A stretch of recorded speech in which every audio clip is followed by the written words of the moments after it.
If you just brought home a beautiful orchid from Home Depot, Lowe's, or another big box store, don't water it yet. I know that sounds strange, especially if the leaves feel a little soft or the flowers have been sitting under bright store lights all day. But those flowers can look perfect, while the roots are telling a completely different story.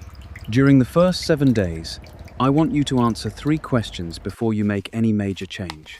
Does this orchid need water? Does it need a different pot or medium? And does it actually need intervention at all? By the end of this first week, the goal is not to force new growth. The goal is to stop guessing. And the first thing I check is not the flowers.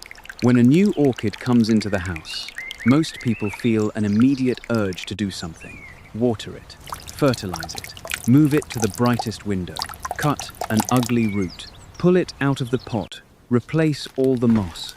The problem is that a new orchid has just changed environments, and if you change 5 more things at once, it becomes much harder to understand what the plant was already dealing with and what you may have caused afterward. So day 1 is not automatically rescue day. Day 1 is information day. Start by looking at the way the plant is packaged. Many Phalaenopsis orchids are sold in a clear or translucent nursery pot that sits inside a decorative cover pot, ceramic cachepot, plastic sleeve, or foil wrap. Take a moment to separate those pieces so you can see what is actually happening around the growing pot. If there is standing water trapped at the bottom of the outer container, that matters. If the nursery pot has good drainage, but the decorative container holds every drop that runs out, that matters too. The orchid may have been watered correctly at some point and then left sitting in runoff. Now check whether the plant feels stable in the pot. A little movement does not automatically mean something is wrong, but a plant that is extremely loose can sometimes signal poor anchoring, decomposed medium, or a weak root system. Do not start pulling on the roots yet. Just notice what you can see and feel without disturbing them. This first pass is about gathering clues, not proving a diagnosis.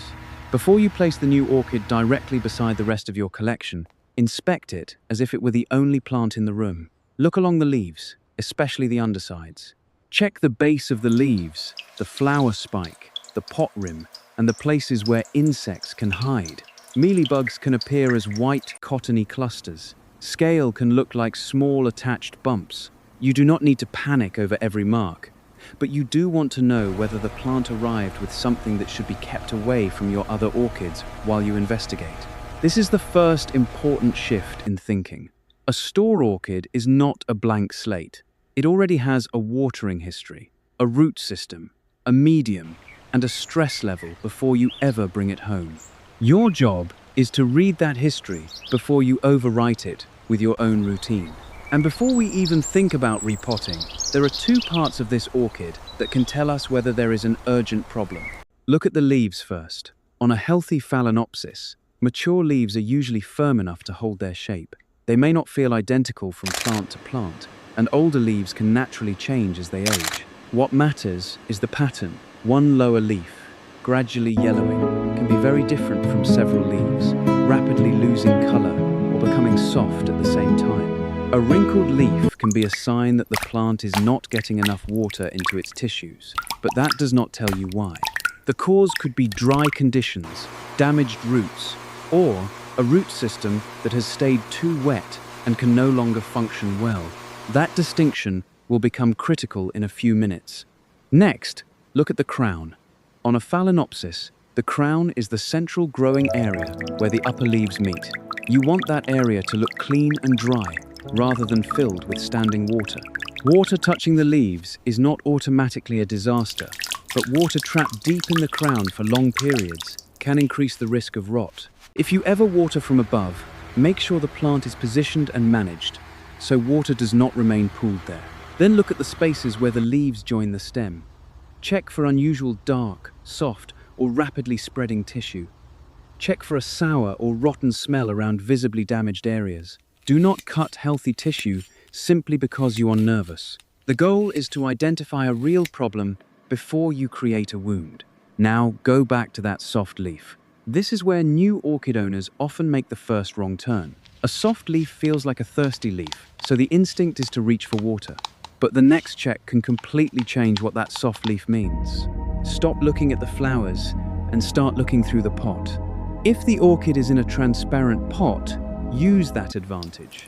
Phalaenopsis roots often have a spongy outer layer called velamen. When those roots are dry, healthy portions can look silvery, grey-green, or pale. When they become wet, they often appear greener because the hydrated velamen becomes more translucent. That color change is useful, but color alone is not a perfect test of root health. A root can be stained by old medium, fertilizer residue, algae, or age. So combine color with structure. Healthy root sections usually feel firm rather than mushy. The velamen should feel attached to the root instead of sliding off like a loose sleeve.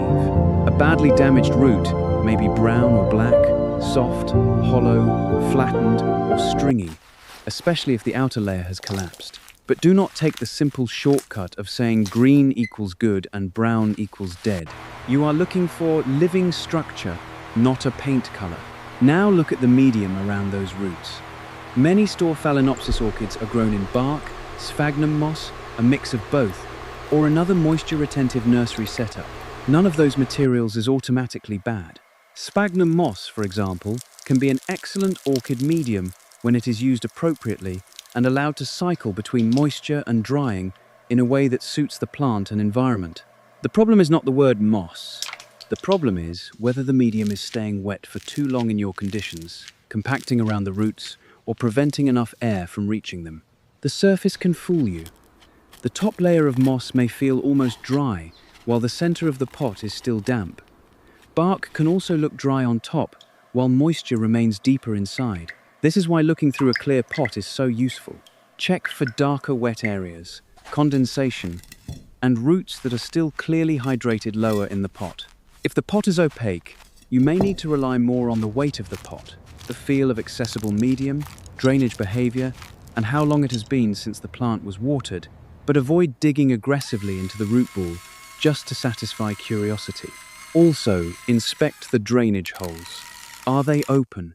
Is the pot tightly packed inside a decorative container with almost no air movement? Is water able to leave freely? A clear pot full of beautiful roots can still be placed in a setup that keeps the bottom wet for far too long. And a bark mix that works well in a warm greenhouse may dry very differently in an air-conditioned home. This is why the first week matters so much. You are not just examining the orchid. You are learning how the existing potting system behaves in your home. A plant that dried at one pace in a greenhouse may dry at another pace on your shelf. Once you see the condition of the roots, the medium, and the drainage, the next decision becomes much easier. So should you water this orchid today? Do not answer that question from the calendar. Do not answer it because the cashier told you the orchids are watered once a week. Do not answer it because it is Saturday, and Saturday is plant day. Your orchid does not know what day of the week it is.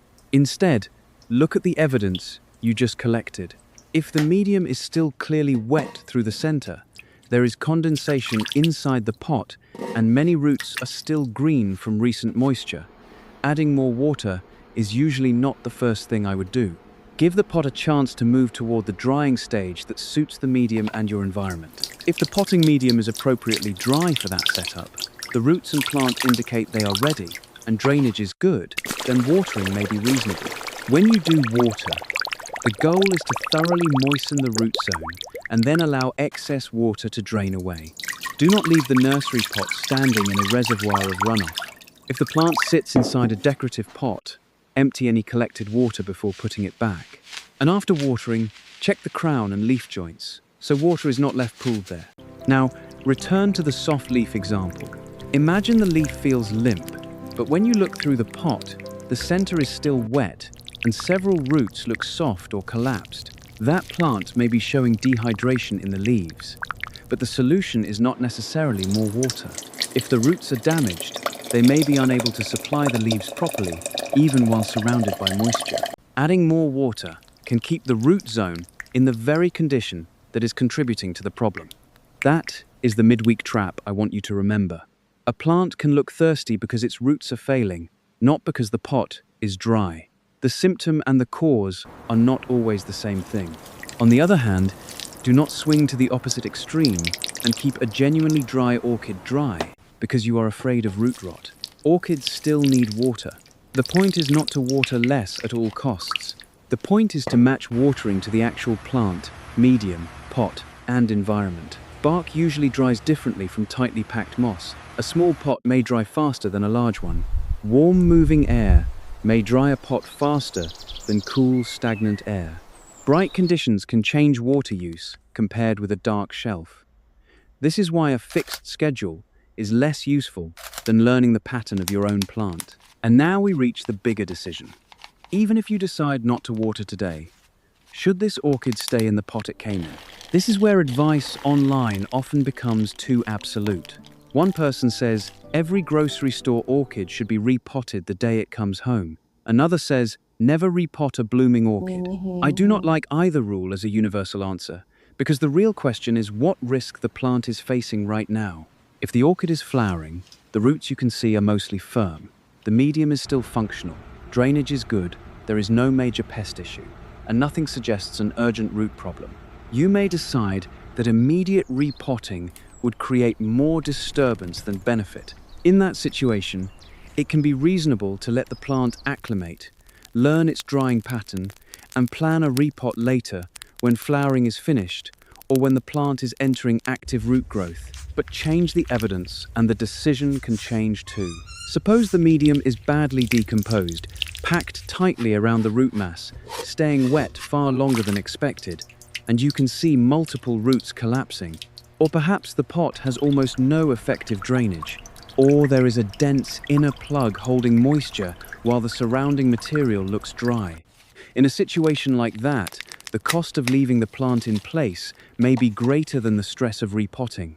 A blooming orchid can lose some flowers from disturbance, but flowers are temporary. The long-term health of the root system matters more when there is a genuine problem.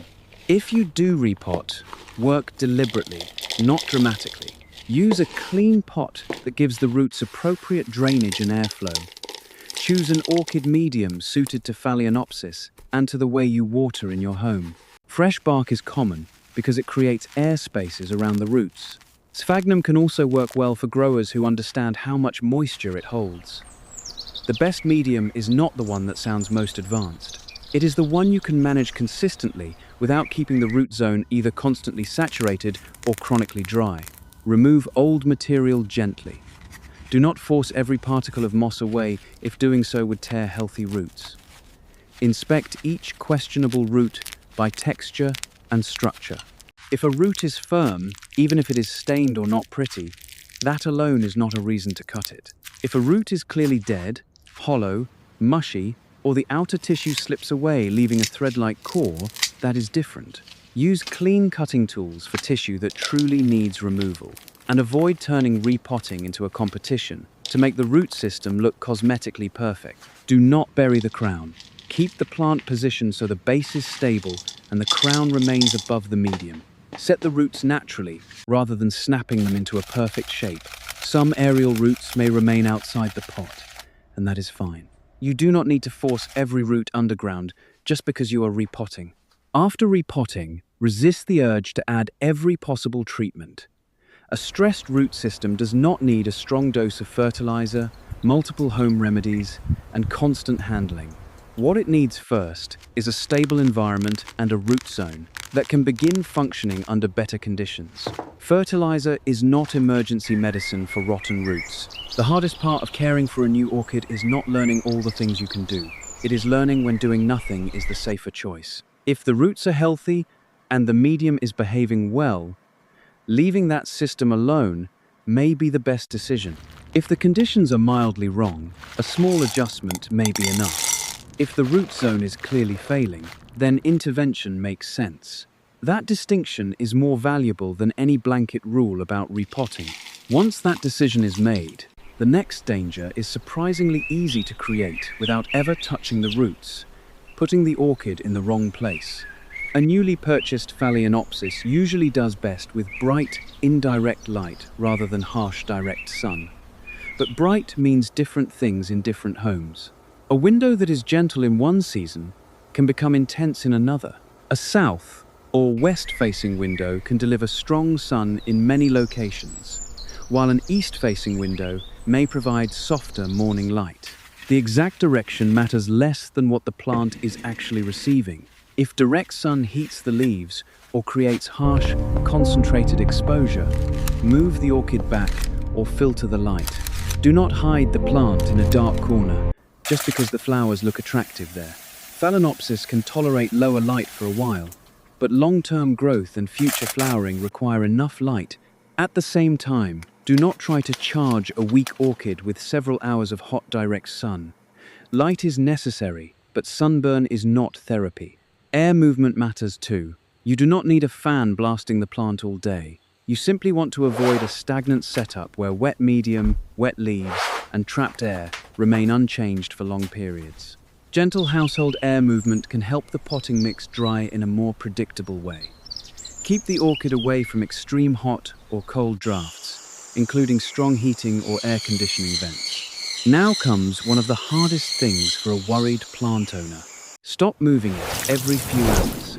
Put it in a reasonable place, then watch what happens. If you move the orchid from a dim table to a hot window, then to a bathroom, then next to an air conditioner, you are changing several variables before the plant has had time to show you anything useful. This is where days 2 and 3 become more valuable than day 1. Day 1 gives you a snapshot. Days 2 and 3 begin to show you a pattern. Look at the pot again. Has the visible moisture changed? Is condensation decreasing? Are previously green wet roots becoming more silver as they dry? Does the surface look dry while the center still appears wet? These observations teach you more about future watering than a generic instruction such as water once a week. Pay attention to the speed, not just the final state.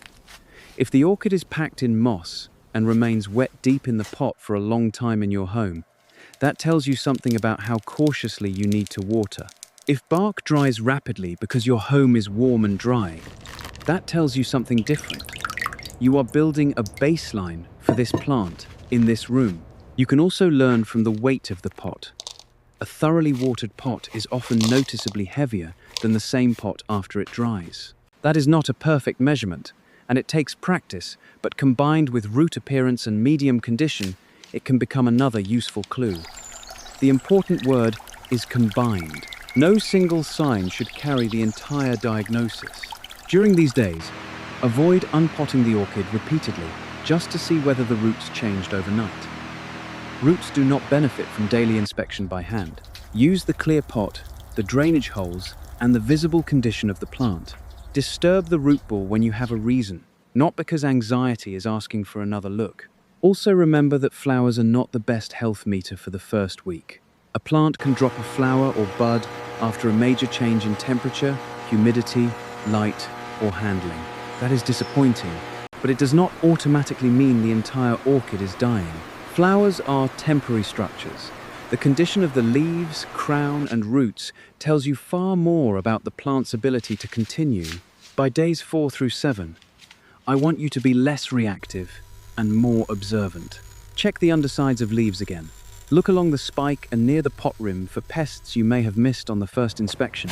If you see suspicious insects, keep the orchids separated from the rest of your plants while you identify and address the problem. Isolation is much easier than treating an entire collection later. Check the crown again, especially if you have watered during the week. Make sure it is not staying wet. Look at the leaves for changes that are actually progressing, not just marks that were already present when you bought the plant. One old blemish does not tell the same story as a spot that is enlarging quickly. Then check the root zone. Has the medium moved through a reasonable wet to drier cycle, or has the center remained saturated? Are visible roots still firm, or are more of them collapsing? If you chose to wait on repotting during day 1, this is your chance to see whether that decision still makes sense. Waiting does not mean ignoring. It means collecting more evidence. If you did repot because the original conditions were genuinely poor, do not expect the orchid to transform in 7 days. You may not see a flush of new roots. You may not see firmer leaves immediately. You may even lose some flowers. The meaningful result at this stage is that the damaging condition has been corrected, and the plant is now in a setup you can manage more safely. This is also why I do not recommend chasing a dramatic before and after photo in the first week. Recovery in orchids often happens on the plant's timetable, not ours. New roots and new leaves take time. What you can accomplish quickly is removing a harmful condition, improving drainage, correcting a watering mistake, providing better light, and then giving the orchid stability. There is another reason this week of observation is useful. It separates normal transition stress from a problem that is actually getting worse. An orchid can react to moving from a greenhouse or store into your home. Light levels change. Night temperatures change. Humidity changes. A single dropped bud is frustrating, but it is not enough evidence to diagnose root rot. What matters is whether several signs begin pointing in the same direction. For example, suppose a flower fades early, but the leaves remain firm, the crown is clean, and the visible roots are firm with a normal wet to dry change. That is very different from a plant whose flowers are declining while the leaves are becoming increasingly limp, the medium stays saturated, and multiple roots are turning soft. One situation suggests that you should keep observing. The other gives you a reason to investigate the root zone more seriously. This is also the time to resist another common reaction: feeding a stressed plant because you want to help it recover faster. Fertilizer supplies nutrients, but it does not repair dead roots, replace airflow, or fix waterlogged medium. If the root system is severely compromised, solve the root zone problem first. Once the orchid is stable and growing under a workable care routine, fertilizer can return to being nutrition for growth, not emergency medicine. And do not confuse aerial roots with a problem that needs fixing. Phalaenopsis orchids commonly produce roots that grow outside the pot. If those roots are firm and healthy, they do not need to be cut simply because they look untidy. During a repot, guide flexible roots gently only if they naturally fit. Forcing stiff aerial roots into the pot can crack them.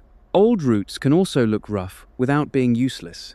Some are stained, scarred, or uneven in color. If you are already repotting, judge questionable roots by firmness and structure rather than appearance alone. A root that remains firm through most of its length may still help the plant, even if part of the surface is brown or unattractive. If you are unsure about a questionable root and the plant is otherwise stable, avoid aggressive trimming. Every cut is a wound, and removing functioning roots reduces the plant's ability to absorb water. The goal is to remove tissue that is clearly dead or decomposing, not to create a cosmetically perfect root system. Now, think about how all of these observations connect. The leaves tell you how the plant is holding water, but not necessarily why. The roots tell you whether the plant has the structures to take up water. The medium tells you how long moisture is staying around those roots. The pot tells you whether excess water can leave.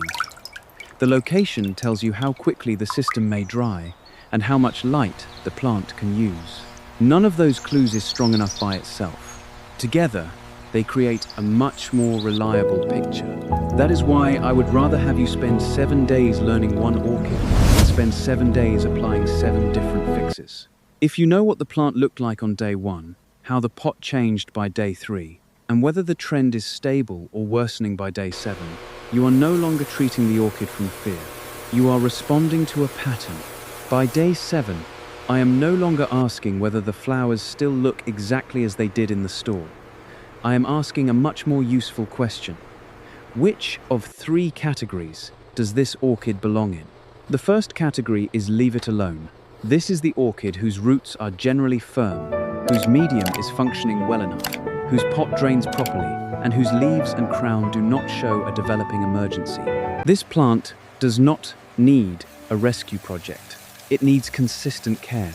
Learn its drying pattern, give it appropriate light, water when the root zone is ready, and let it acclimate. The second category is adjust. This orchid is not in an emergency, but something in the setup needs correction. Maybe the nursery pot is sitting in collected water. Maybe the outer pot is too tight and airflow is poor. Maybe you were about to water while the center was still wet. Maybe the plant is sitting in harsh sun or a dark corner. Fix the specific problem, then watch the response before changing 3 more things. The third category is intervene. This is the orchid that gives you clear evidence of a more serious root zone or pest problem. Widespread collapsing roots, severely degraded medium, drainage that cannot be managed safely, progressing rot, or another condition that is unlikely to improve simply by waiting. This is where repotting, removal of truly dead tissue, pest treatment, or another targeted response may be justified. Even then, intervention is not a guarantee that every plant will recover. It is simply the point where the evidence says that doing nothing carries the greater risk. That is the entire purpose of the first 7 days. The goal was never to rescue every orchid in a week. The goal was to know which orchid actually needs rescuing. If you remember nothing else, remember this order. Inspect before you water. Check the medium before you trust the surface. Read the roots by structure as well as color. Decide before you repot. Stabilize the light, airflow, and drainage. Monitor before you change something again. And keep a new plant separated long enough to make sure you are not introducing a pest problem to the rest of your collection. The first week with a new orchid is not about forcing growth. It is about replacing guesses with observations. Once you understand how the roots, medium, leaves, and crown behave inside your home, orchid care becomes much simpler because your next decision is based on the plant in front of you, not on a rule copied from someone else's windowsill. If this helped you feel more confident about bringing home a big box store orchid, keep this 7-day approach in mind the next time one of those perfect Phalaenopsis plants follows you home. Thanks for watching, and if you enjoy practical orchid care without miracle claims, subscribe and give the video a like. And tell me in the comments what surprised you most the first time you looked inside the pot of a grocery store orchid.